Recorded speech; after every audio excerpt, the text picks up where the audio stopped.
Hey guys, welcome back to my channel. Just adjusting my chair. Yep, today we're taking a look at Tarn. I believe I said he's the first one we're going to look at. So, yeah. Let's get the box real quick. The artwork here. Tank looks pretty dope. Work on the side. Looks neat. And on the back. Got him kneeling. Got his tank mode. Evo Fusion. This is just his weapons connecting. And then other characters. I do plan on getting this hot shot. Well, at least it's a maybe, I should say. I don't know. Like, I like Armada, but he wasn't like a favorite of mine. And look at the top. Here's the scan code if you want to scan it for his stats, I believe. Yep, that's all I need for that.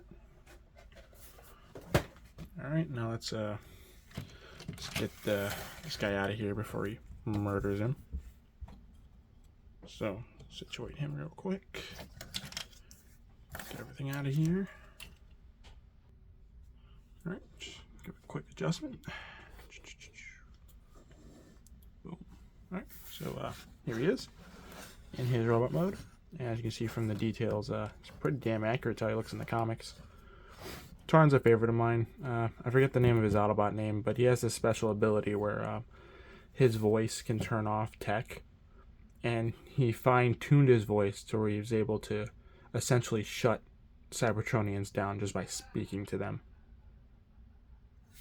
And that's exactly what he's done in the Decepticon Justice Division. He is the leader of that division. And he will literally talk people to death if he's not shooting them or ripping them apart or having one of his teammates torture them. So, yeah. This guy's pretty cool.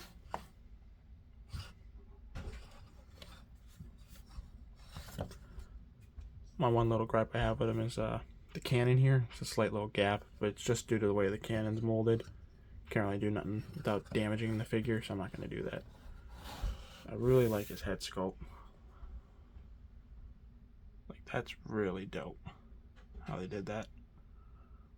I was always a big fan of his how they gave him like the Decepticon face. I also liked when they did that with Prime Soundwave. But yeah. He's pretty dope. For articulation, he's got quite a bit. Head can fully rotate. Can look up a little bit, not that much. Looks down quite a bit. Shoulders can have like a full 360 and go in and out pretty damn far. That's another weird ass hinge right here. That's for transformation. Bicep swivel, elbow bend, which gives very good bend. If I use the other arm, it's actually, yeah, it's right about there. A little more than 90.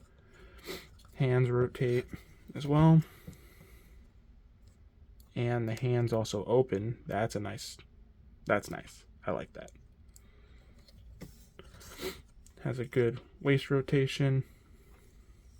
His legs fold in and out, as well as go in the side here. So if I do this, he can actually do that. And he can also do the full splits like that. So, pretty good. Swivel here. Very good bend at the knee. If you want to break his transformation joint here, you can get even more of a bend, but this is good enough.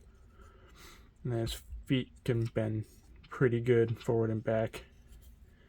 And a decent rocker. So yeah, this guy is very poseable. Like, I really like him. Alrighty. So let's get some size comparisons in real quick. Put them right here real quick. So I only got very few IDW figures because I was still pretty young when Thrilling 30 came around, so I didn't really have the money to get some of them. But I got Deluxe Megs here. The bicep's really stiff. Yeah, the time has not been good with this guy. Pretty loose. Also, definitely not in scale. Like, he should be like up there. I wish they'd go back to this guy and create him again, because I really do like this design for Megs. So I got him. And then let's bring in my favorite Thrilling 30 figure, Springer. Still not in scale, because as time went on, figures shrunk down, prices increased. That's just how it is. Sucks, but that's how it is. But it's not bad. So, yeah. Works well enough for me. Now to transform this guy. It's kind of simple. So if I want to take this cannon off real quick. Cannon, pretty simple with this thing. You can take these off and then move them back or move them right here. They can also plug into each other. It's kind of weird how all that works, but I just keep it like this. And now you just take this, rotates this around, and it's ready for vehicle mode.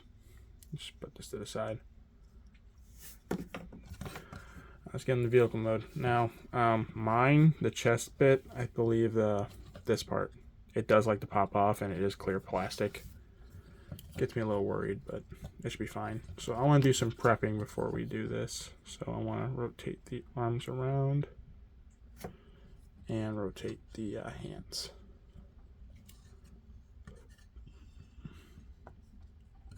I want to make sure shit.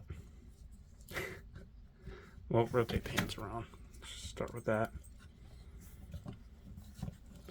Then let's get this popped up, and then this pop out. It's very stiff. You can rotate these down over here, and leave that be, and then we'll just rotate the head in there. Once we rotate the head, we take the torso, unpeg this, just pretty much get it ready to go. And then we can take these are on like a slider, just slide them out. It's pretty stiff though. There we go. And then we can start rotating these around and then get this chest bit up. If you hear some laughing in the background, someone's laughing at something pretty funny. I don't know what. Oh, these also tab in. Just give them a quick squeeze once you rotate them. And then rotate this thing around. At this point, what you want to do is you want to take these, rotate them down like that.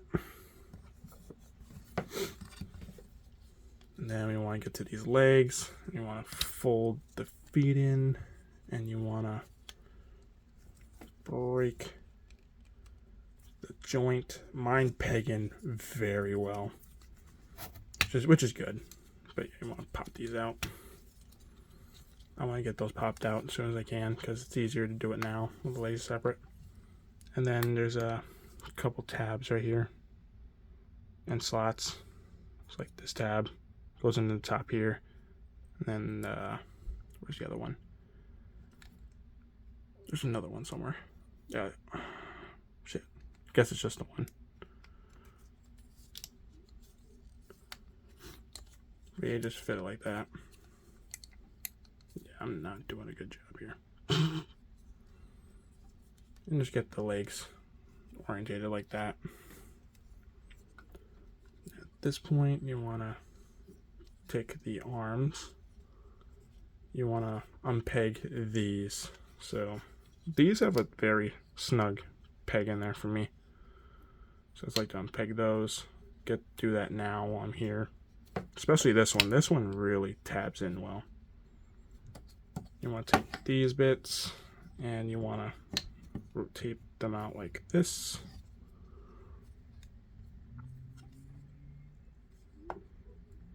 And rotate this down. Like that. Same thing on this side. You want to rotate this down. Rotate the arm like this. Bring that out. You want these gaps basically be in the bottom.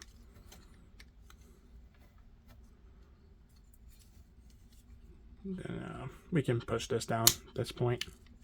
They'll just peg in right back there into his butt. So there we go.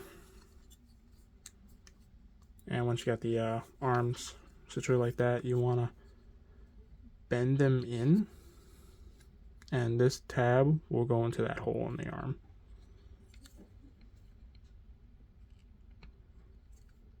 Yep. And we want to do the same on this side. So bend that in, tab it in like that. Make sure everything is straightened out. Once it's tabbed in, it's easier to tab that in real quick. There we go. And then tab it in all the way. This is also all clear plastic, so that snapping, even though it sounds good, it's clear. So it doesn't really sound good. Then you want to take these, and you want to open these up. And then this will fit right over the forearm. It'll feel like it's going to resist, but just push it in there. And then this part folds over like that.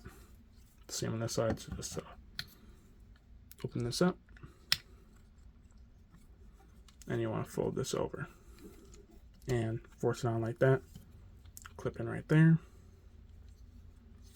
And then you can lay them flat real quick. Use the whatever surface you're using to flatten the treads out. Makes it a little easier. And then you just take his legs. They fold over. These tabs will go into these slots.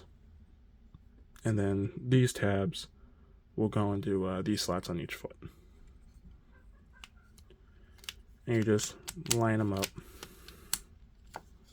They will come unpegged. It's just how it is. So just get them all pegged in. Some will unpeg in weird areas. It's a little weird. Just got a little fiddly, but you'll get it done. If I can do it, you can do it. But yeah. The take mode's about done. So all I gotta do now is just make sure that's all straightened out. Then just take this turret, and there's two slots here, and these two pegs. And you just fit it like that. And there you go. You have Tarn in his tank mode. So I'll bring it in a little bit. Yeah, and I dig this. It's pretty simple, just a little fiddly is all. And with mine, some tolerances are a little tighter than others, so it's a little scary. I'm lucky this didn't pop off though. That usually happens to me. But yeah, the underside, pretty clean. You can obviously see it as a robot, but whatever. Visible hands, I don't care. He looks nice. He doesn't really roll, but he slides. It's really weird that they molded in nubs. But they don't. They're not wheels. They're just nubs. But I thought that was pretty funny. Alrighty, so for size comparisons, here he is next to Thrilling 30 Megatron. And, yeah, definitely not in scale. Definitely not. Because, like, this thing, he's supposed to be like that. But they still look good together. I need to get a bigger one. I wish someone would do it. And here he is next to Springer in his helicopter mode. I guess this is the scale? I don't know. It's been a while since I've read the comics. But, yeah. It's also been years since I transformed this guy, so I'm surprised I didn't remember how to get him into the helicopter mode. So that's how that looks.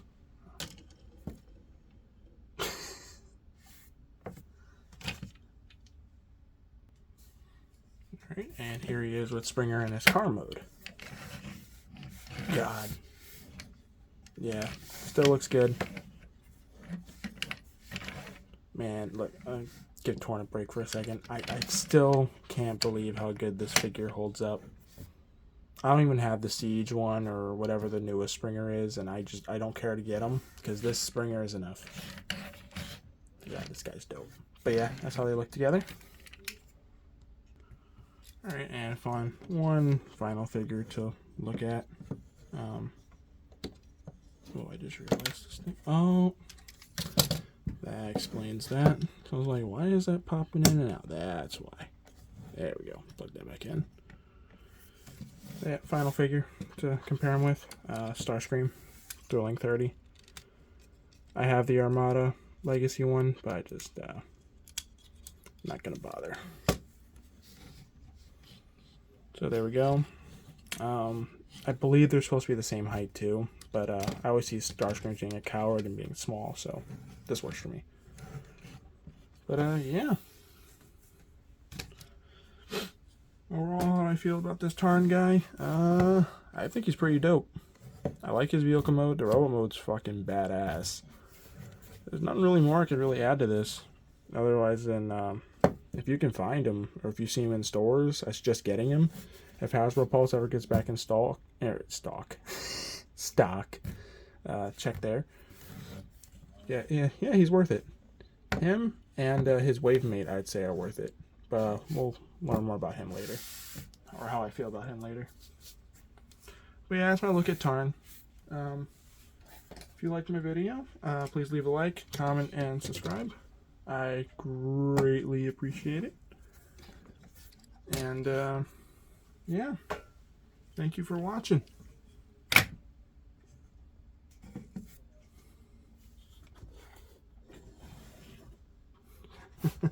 And they look dope together.